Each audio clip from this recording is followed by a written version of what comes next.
Welcome to the channel. I appreciate each and every one of y'all for tapping in. Today I'm going to show y'all what's going on in Iran, because that war in Iran is really getting heated up. Now there's some things that's been done, there's some things that's going to be done, and in this video I'm going to show y'all how it may impact us over here in America. But before we get into all that, hit that like button, subscribe to the channel if you ain't already did it, and share this video. Let's get into it and check it out. Everyone, I'm Lindsay Davis and welcome to our new show, War with Iran, where we'll bring you stories and interviews from throughout the day that will hopefully help you walk away feeling a bit more informed. We begin with the U.S. military increasing its presence in the Middle East as Congress weighed a resolution to restrict military powers.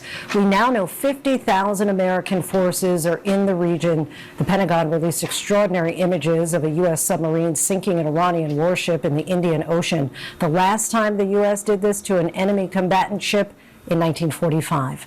Roughly 180 crew were on board, 32 sailors were rescued. Iran is drawing more U.S. allies into the conflict as it retaliates against multiple countries. Today, a UK fighter jet shot down an Iranian drone. So Iran is mad right now. They big mad right now. And they taking it out on other countries that's around them because of what the United States is doing to them. That's crazy work, man. How you gonna get mad at everybody else because of what the United States of America is doing? Man, you gotta stand 10 toes down and handle your business, man. Sound like Iran need to stand on business. Or have they been standing on business? Let's see. Over Jordan. Tonight, we're learning more about some of the Army reservists killed during that attack in Kuwait. Sergeant First Class Nicola Moore was just days away from returning home to her husband and 2 children.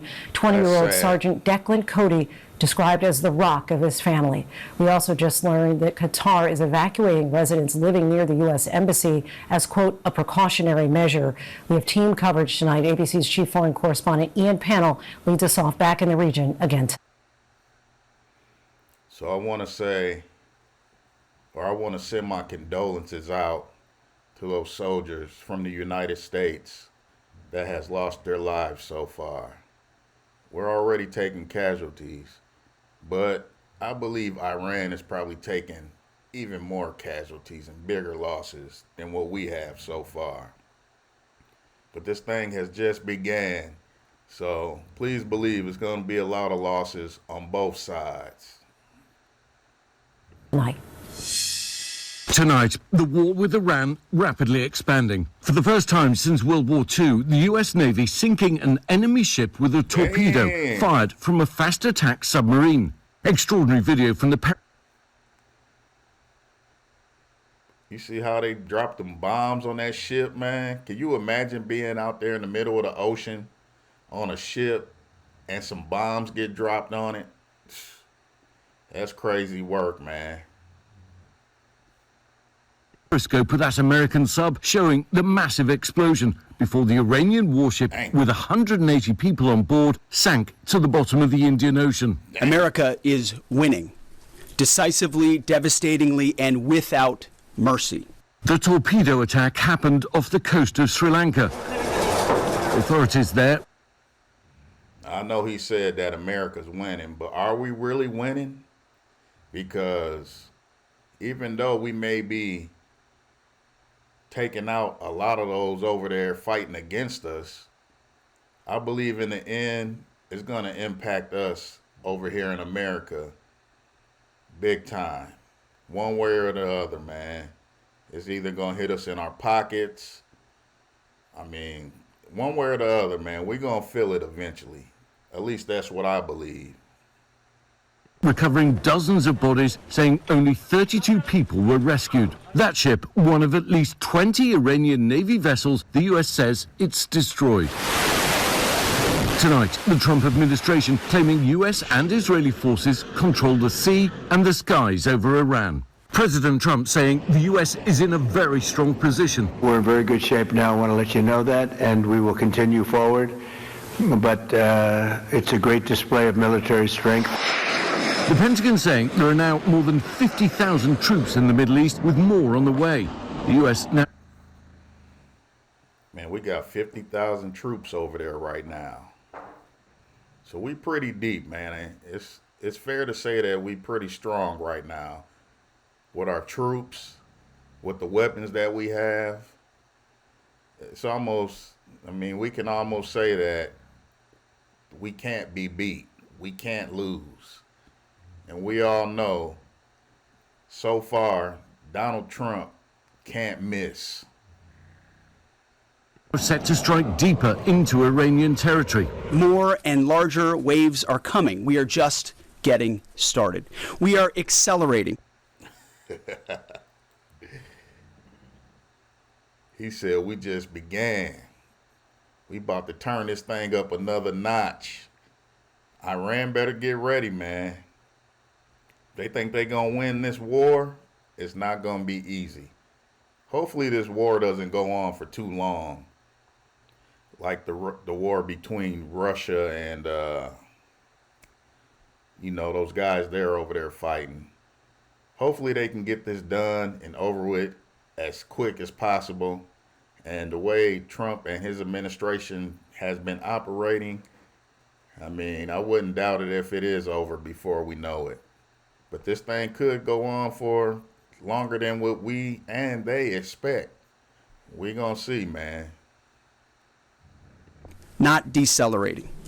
Iran's capabilities are evaporating by the hour, while American strength grows fiercer, smarter, and utterly dominant. With officials revealing the current operation has delivered twice the air power of the shock and awe campaign of Iraq in 2003. Tonight, the Pentagon downplaying concerns U.S. missile stockpiles could run low if the war drags on. We have sufficient. So that could be an issue, man. Even though the U.S. is dropping bombs on their moms, that man said that if this thing goes on too long, our supply of bombs and other weapons and artillery can get low. And that's one thing we don't need, especially way over there, man.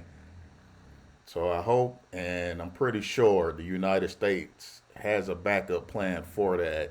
And I'm sure they're prepared to go to war for as long as we have to. I hope.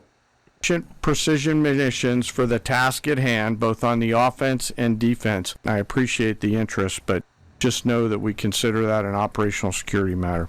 There are also questions tonight about the number of U.S. interceptors across the Middle East being used by multiple countries to try to block these Iranian missiles and drones. Will the interceptors last? Because military officials say it takes 2 or 3 of them to shoot down just one Iranian ballistic missile. And experts predict Iran had a stockpile of more than 2,000.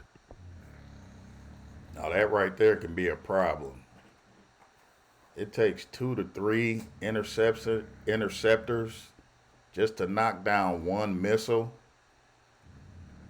Man, that could be trouble, man. We could really run out of our weapons and, the stuff that we use to defend us and everybody that they're trying to defend over there in Iran.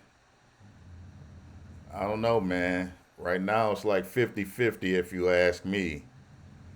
Because if this thing continues to drag on and on and on, we could be in trouble.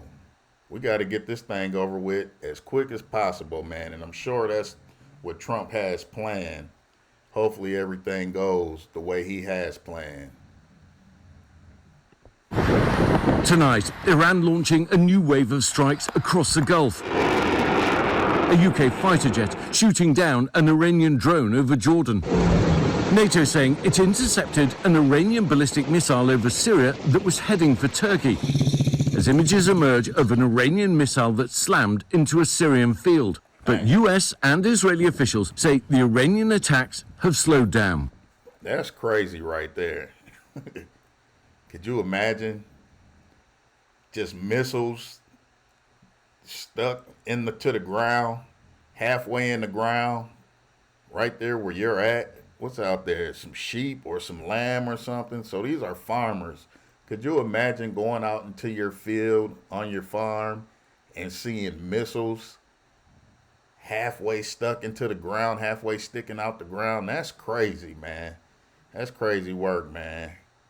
That's got to be hard on the psychic, you know what I'm saying? Those people over there, man, they probably are going through some things right now. I'm not even going to say probably. They are going through some things right now. Psychologically, that could really mess with you. Just seeing missiles sticking halfway out of the ground on your farmland. That's crazy, man. That's real wild right there. That's wild. And from inside Iran, a harrowing account from a young anti-government activist in Tehran, bravely speaking out. We're not naming her to protect her identity. It is very, very dangerous outside. Everybody from the regime has the gun. Most of them are very ugly and furious, and they have free will to shoot everybody. They don't think about anything. She says people are happy. That's wild. She said they got the free will to just shoot and kill anybody out there. I think they need to send a lot of these YNs and these, gangbangers that's out here shooting up everybody and everything. They need to send a lot of them guys over there to fight in this war in Iran against the Iranians. For real. They built for it. Send these thugs, these gangsters and these gangbangers over there, man. Let them fight in this war. Let them fight in this war against those Iranians that's ready to shoot and kill everything. It'd be a perfect match, wouldn't it? The supreme leader's dead, but worried the war will stop before the regime is gone. The Red Crescent reporting over 1,000 deaths, with Iranian officials expected to elect a new supreme leader. One potential candidate, Ayatollah Khamenei's own son, Mujtaba, a hardliner likely to stick to his father's legacy, And he definitely is going to be out for revenge for them killing his dad. Please believe that. And most likely, they are going to put him in place to replace his dad. But if they do, the United States is going to put a hit on his head, man. They're going to take him out the game for sure. So he won't last long as a replacement for his father, but I guarantee you that they're going to replace his father with him. To Iranian officials familiar with the deliberations. Israel's defense minister warning if Iran's new leader followed the same path as Khamenei, he would become an unequivocal target for elimination. Tonight, the US confirming the Iranian Revolutionary Guard commander identified as the mastermind. They're going to have a new target, because whoever steps up to replace the Ayatollah that they just killed is definitely going to be on BS. Please believe that. Behind the 2024 plot to assassinate President Trump has also been killed. The leader of the unit who attempted to assassinate President Trump has been hunted down and killed. Iran tried to kill President Trump, and President Trump got the last laugh. Ian, thank you. The Pentagon has identified some of the 6 Army reservists killed during a drone strike in Kuwait. Their unit was out of Des Moines, Iowa, the youngest reservist, just 20 years old. We're now hearing from some of their families about their lives at home and their dedication to service. Condolences to those family members of those soldiers that we lost over there so far. It's going to be casualties in war, man. It's sad, but that's the reality of it. Lives are going to be lost, man, on both sides. But like I said, condolences to those soldiers' families. Chief Global Affairs anchor Martha Raddatz reports now from Tel Aviv. Tonight, we are learning more about the first American soldiers who were killed in that Iranian drone strike in Kuwait. I still don't fully think it's real. I didn't think it was real when they told us. Sergeant Declan Cody was from Des Moines and just 20 years old. His sister Kira recalling the moment the doorbell rang and she got the news. I just really wish I got to tell him I love him one more time because he was just so amazing. He had just been recommended for a promotion from specialist to sergeant. He was promoted posthumously. 39-year-old Sergeant First Class Nicola Moore, a mother of two, was just days away from returning to her family in White Bear Lake, Minnesota. Husband Joey spoke to her just 2 hours before she was killed, telling the AP, "You don't go to Kuwait thinking something's going to happen." 42-year-old Sergeant First Class Noah Teachins, a father to a teenage son, had just 3 months left on his tour. His twin brother Nicholas telling the New York Times he just wanted to get there and get it over with and get back. John Coleman served alongside Teachins. You could call him day or night. He always took the time. You know, he made you feel important. And that's hard to find sometimes in the military. Captain Cody Cork's family says the 35-year-old lived with purpose, loved deeply, and served honorably. Childhood friend Chase Smith. He's just all-around good dude. You know, nobody would have thought in a million years it'd be him.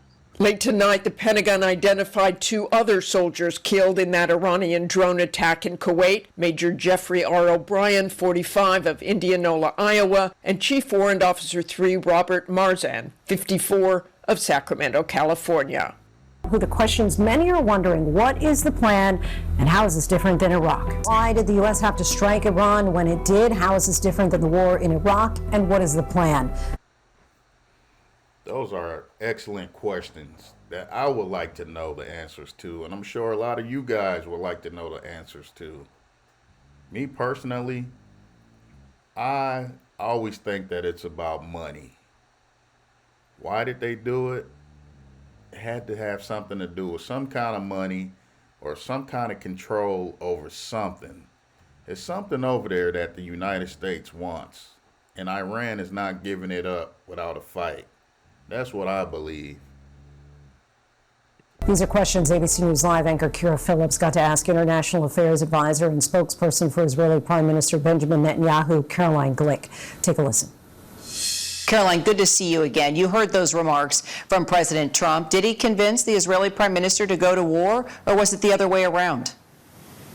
No, I think I think his concerns were very important for the decision of when to go. You know, the concept of Iran striking preemptively is something that we were all very, very concerned with, and there were other reasons as well from an operational perspective. But that was pressing concern for us and for the president. Yes. So it was Israel that wanted President Trump to do this, or President Trump reaching out to Israel? I just want to be clear. No, I mean, we've been working in partnership with the Americans on the... Both. I'm quite sure Trump wanted to go over there for some reason. But I'm sure that the president of Israel wanted to go over there for some reason as well. And that's why they're over there tearing up Iran right now. It's something over there that they want, man. It's some kind of, maybe it's oil, it's money, it's precious metals, it's something. It's something over there that they really want. It's bigger than what they're telling us, that's for sure. Iran issue very, very closely for many months, particularly since Operation Midnight Hammer and Rising Lion in June. And what we saw that was very alarming to us is that, as President Trump and Secretary Rubio have said in recent days, the Iranians were rebuilding their missile arsenal, and they were continuing to view it as a shield for their nuclear weapons program, because what they were seeking to do, and what they're moving towards doing, and in fact beginning to do, is have an industrial line that was going to produce 100 missiles a month. And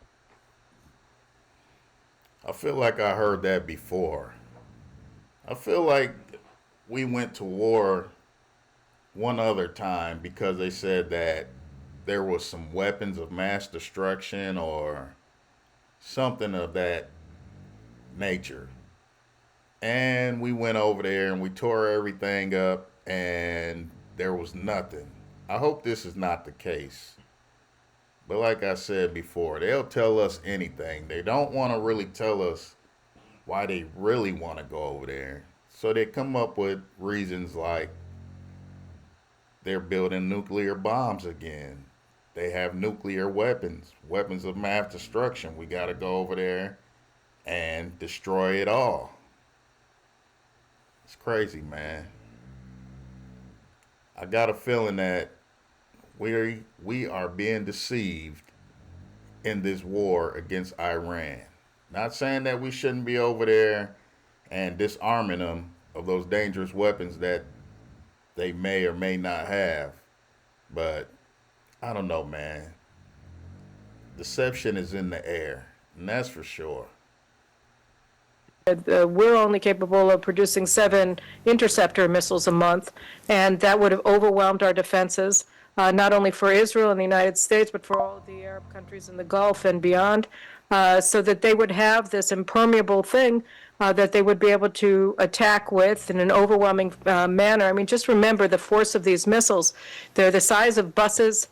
We had a missile attack here in Israel on a synagogue. 8 people were killed by this one missile. So imagine if we had hundreds and hundreds of them escaping our defenses, moving through our defenses and hitting Israel, hitting Saudi Arabia, hitting their oil installations, hitting Europe. They've already attacked Cyprus, which is an EU member state. Today they attacked Turkey.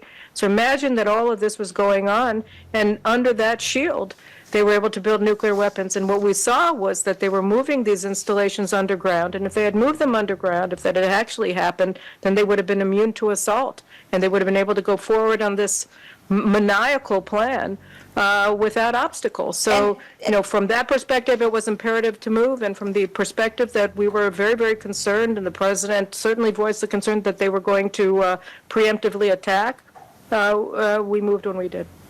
So, and I understand everything that you've just laid out. I don't think anybody's disputing that Iran has a brutal regime, and both Israel and the U.S. had plans to take them down. And now it's a full-out war, and both sides are saying until this military is obliterated, that it's going to continue. But what we're trying to figure out is we've received conflicting messages about why this war was executed when it was. And the president came out in the Oval yesterday and said, I may have forced Israel to do this. Do you agree with the president? Did he force your hand and say, let's go now? Force is maybe not the word that I would have chosen, although it's a fine word. What would you choose? Just in the sense that we've been working together, and he leads decisions, and we go along with it. And if there's, and we have a conversation, it's a conversation that we have.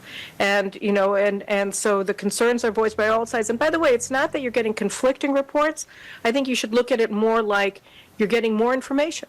And, and over time you get more details about the thought process that went into attacking when we did and why we had to attack. And in general, what is Iran? What is this regime that declared war on the United States and Israel 47 years ago and has been waging that war with all the means at their disposal for 47 years? And not to mention, they've been keeping all of the countries in the Gulf and beyond under a threat of constant terror. Europe, there's almost no country in Europe that hasn't suffered from Iranian terrorism, Latin America as well, Africa as well. So, you're looking at the world's largest state sponsor of terrorism and purveyor of terrorism and funder of terrorism. They're developing a massive ballistic missile arsenal and a nuclear arsenal. Sure, and we've reported on all of that. Nobody's disputing that at all. And it sounds like you're saying the President of the United States took the lead and the Prime Minister went along. I believe that. It was Trump's idea. He probably told the guy who runs Israel, look here, buddy, you owe me one. I need y'all to back me up. I'm going in there. I'm finna kick in the dough. I need y'all to back me up. Remember I told you owe me one. Absolutely. Okay, got it. All right, thank you so much. All right, what is the joint goal of this war, Caroline? What does victory look like to you? Now, victory for us, a true victory for us looks like the Iranian people having the conditions set by the U.S. and Israeli militaries. They can take their destiny in their own hands. These are people that have been held hostage by this regime for 47 years and have suffered under its jackboot through mass terror, torture, and mass murder. I mean, they just murdered tens of thousands of their people in the streets who were just demanding freedom, asking for freedom, begging for freedom not 2 months ago. So, you know, these are people that desperately want to get out from under this jackboot of this regime. And what we're doing is we're trying to provide them with the conditions that will enable them to seize their destiny. And in the meantime, we're removing the imminent threat and pushing it back for years at a minimum, that this horrible, heinous, death cult poses to Israel, poses to the states of the Arab world, poses to Europe, and poses to the United States. And your intelligence, Israeli intelligence, was vital in tracking down the Ayatollah. That is clear. And in the strike that killed him and the huge swath of Iran's top leadership. So, I guess it's safe to say Israel helped backdoor the Ayatollah. Oh, they had their hands all in that, man. It's a dirty game. It's something over there that they want, man. It's probably money, maybe precious metals, oil, all of the above, man. They playing dirty to go over there and snatch up whatever Iran has. But the excuse to go over there is they have nuclear weapons. They're building nuclear weapons. They're hiding them. I hope they're not telling the truth, man, because I am feeling very deceived.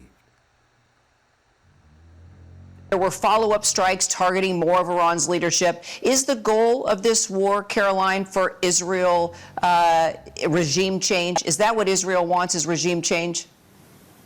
What we want is to empower the Iranian people to do what they've been fighting to do for 47 years, which is take their destiny in their own hands. We're not going to be, dictating things for them. We don't call the shots. What we do is we hear them. 80%. She's saying that they don't call the shots and they don't try to tell them what they need to do. But they're telling them what kind of weapons they can and can't have. And I'm not saying that they should have nuclear weapons and stuff like that. But who are they to go in there and tear up their country because they feel like they shouldn't have certain things? It's crazy, man. It's dirty, man. It's dirty. It's crazy work. And I believe we are being deceived. It's bigger than what they're telling us. Please believe that. And I'm sure it's going to come out eventually. In polling that's been going back years of Iranians hate this regime, hate it.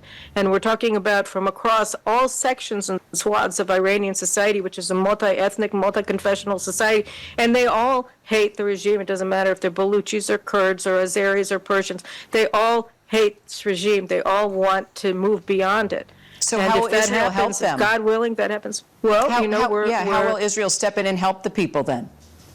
Well, we are helping them now by undermining the stability and weakening.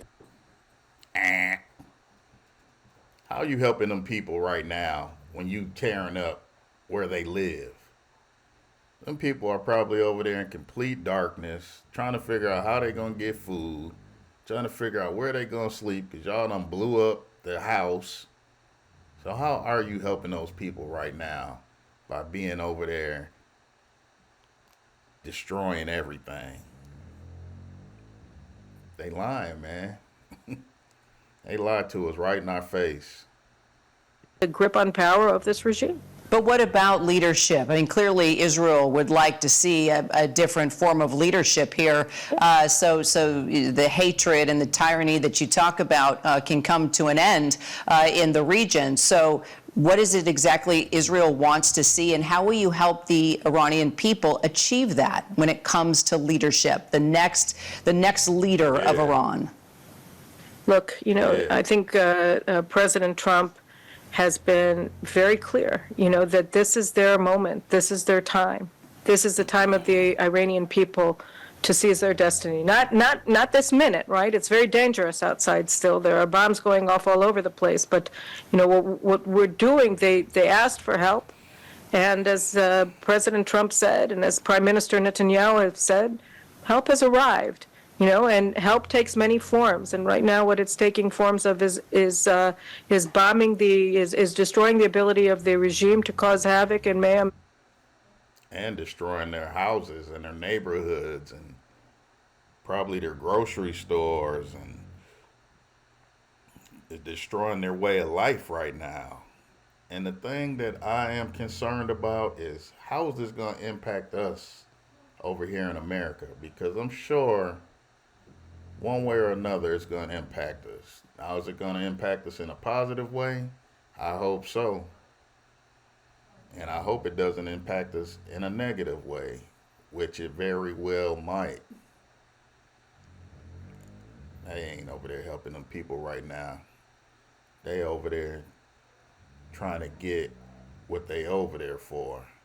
They gotta cause a whole lot of destruction, and a lot of people gotta die for them to get to what they trying to get.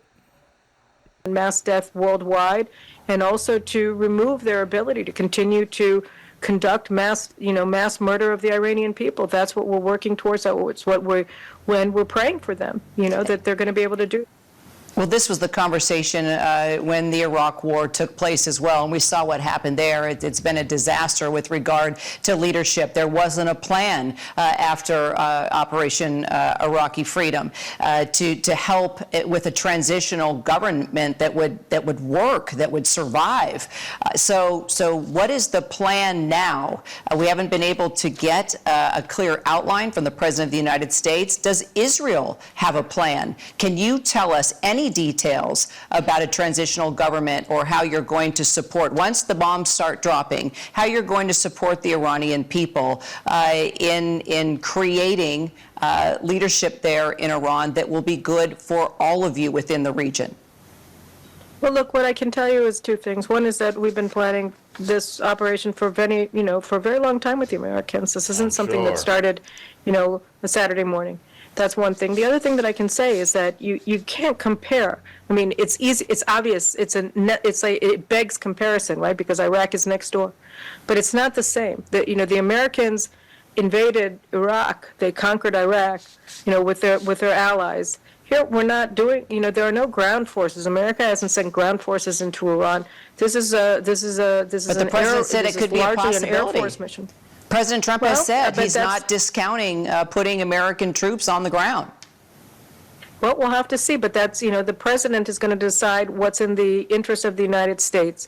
At this point, there's, from a military perspective, there's really no comparison between what's happening today in Iran and what happened in Iraq in 2003. It's a different thing. And by the way, so much of what we're doing today is based on hard-learned lessons from Iraq and from Afghanistan. I mean, the Americans are very smart. President Trump is extremely smart. He understands what went wrong in Iraq and in Afghanistan, and he, together with the Secretary of War and the Secretary of State, and all of the senior officials in the military and in intelligence and throughout the U.S. administration that are involved, they are schooled in what happened and what went wrong and why.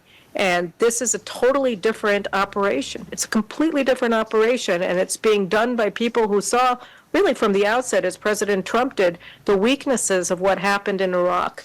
And why it wasn't going to achieve the results that the U.S. had hoped for. And I've interviewed. You have to bear that in mind. Yes, and look, I was there in Iraq 4 different times, witnessed the destruction and the chaos myself, and I have interviewed military leaders that were involved in that mission, even lawmakers, ambassadors. They have all said to me, and they've said it on record here on ABC, that they are concerned that Iran could turn into another Iraq. So yes, there is this campaign going on to completely obliterate the government and the regime, the military. But then what do you do after that? Just pull out and leave the Iranian people to take over for themselves? I mean, there's got to be some clear plan, some sort of idea. I agree with that lady, man. They go over there, they tear everything up, they get what they came for, and then they leave. And they leave those people with nothing. No place to live, no resources, no good water, maybe no water, no food, no nothing, man. And those people have to try to start from scratch and rebuild their lives.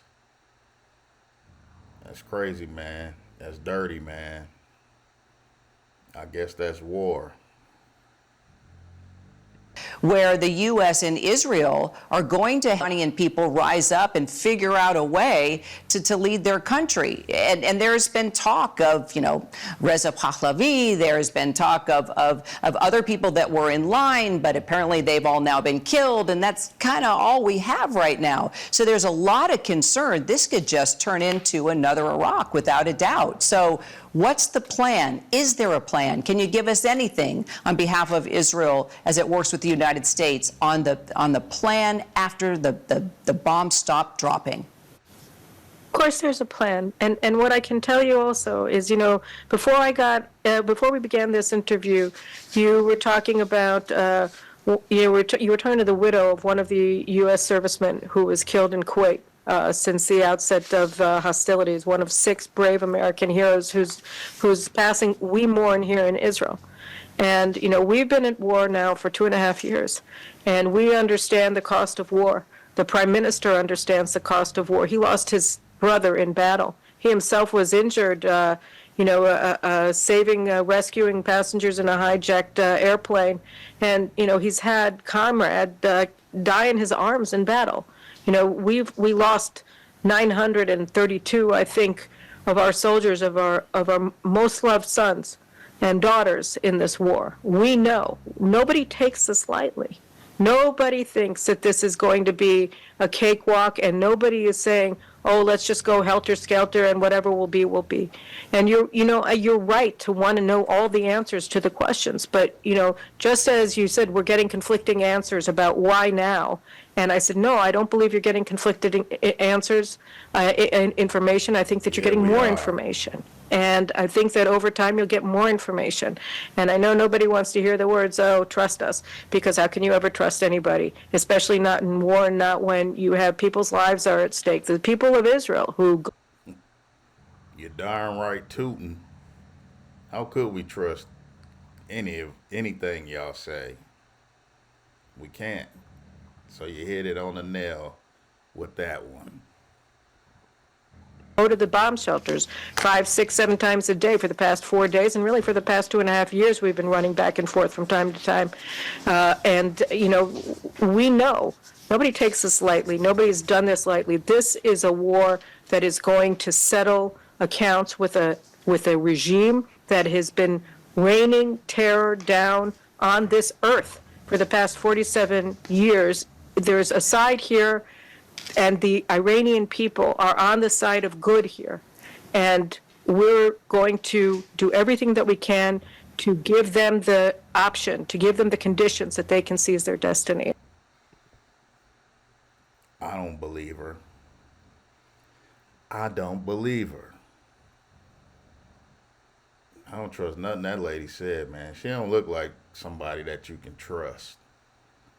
I don't believe nothing that she just said, man. I kind of feel sorry for those Iranian people. Not really the soldiers or the people that's going against our soldiers, but the civilians, the women, the kids, everybody that's over there suffering through this. Those are the people I feel sorry for right now. And like I said, I hope this doesn't impact us over here in America in a negative way. but I guarantee you that it will, one way or another. It's probably going to hit us in our pockets. Gas prices are already going up, and they already been high as it is. So how much higher are gas prices going to go? And along with that, I'm sure food prices and everything else is going to go up because of this war that they have going on over there. It's all bad, man. And it shouldn't have to impact us over here in a negative way because they're over there looking for something that they want, or they're trying to take over something over there. It's dirty work, man. Putting us in a bad position, that's for sure. It's a cold thing, man. Let me know what you think down in the comments about all this. And like this video, share this video, and subscribe to the channel.